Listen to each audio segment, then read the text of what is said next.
Nestor, kailan sisimulan ang pagtatambak ng lupa dyan sa nasusunog na landfill? Ella, magandang tanghali. Ito ay kailangan muna na maayos yung kalsada doon sa lugar malapit doon sa landfill. At pagka naayos na ito ay tuloy-tuloy na yung pagtatambak ng mga lupa sa lugar.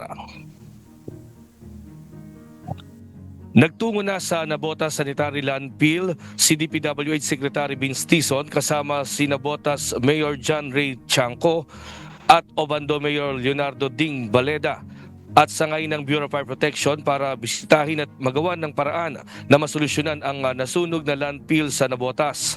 Ayon kay DPWH Secretary Vince Tison, bagamat may usok pa sa landfill, ang solusyon na gagawin nila ay tambakan ito ng lupa at putik.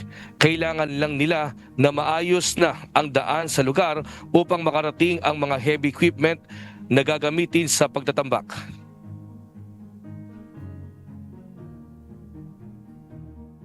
Ang pinaka-critical ngayon is yung pagdadaga ng heavy equipment.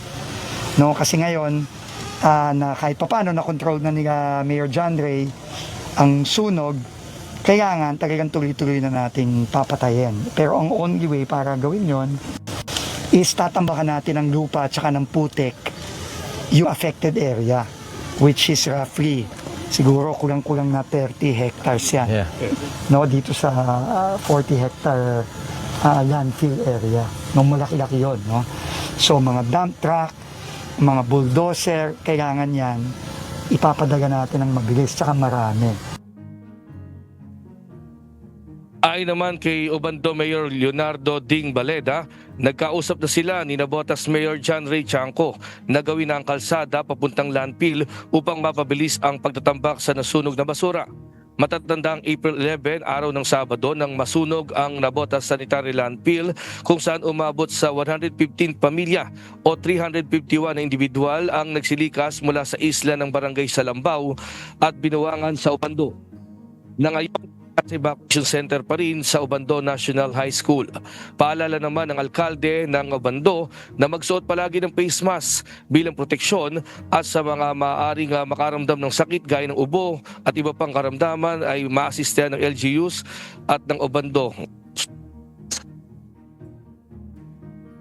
Nakita na nagkaroon ng epekto, yung mga hindi raw sila makahinga, yun naman po ay agaran naman natin pinadadala sa iba't ibang ospital. At sa ngayon, nagbukas na rin ang pamalambayan ng Nabotas na kung sino yung mga apektadong pamilya ay pwede na naming idiretso na madala sa ospital ng Nabotas. Ella, sa sitwasyon ngayon dito sa aking lugar ay sa munisipyo ko ng Obando at sa likuran ko matatanaw yung usok doon sa landfill ng Nabotas na umuusok pa rin hanggang ngayon. Mula dito sa aking kinatatayuan hanggang doon ay uabot ito ng 2,800 meters. At kami ay naka-face mask pa rin dito sa Obando dahil nga doon sa usok na maaari din magdulot ng sakit sa mga kababayan natin, lalo na doon sa malapit sa landfill area, particular itong lugar ng Salambao. At yan mo ng ating latest live mula dito sa Obando, Bulacan. Balik sa iyo, Ella. Maraming salamat, Nestor Torres.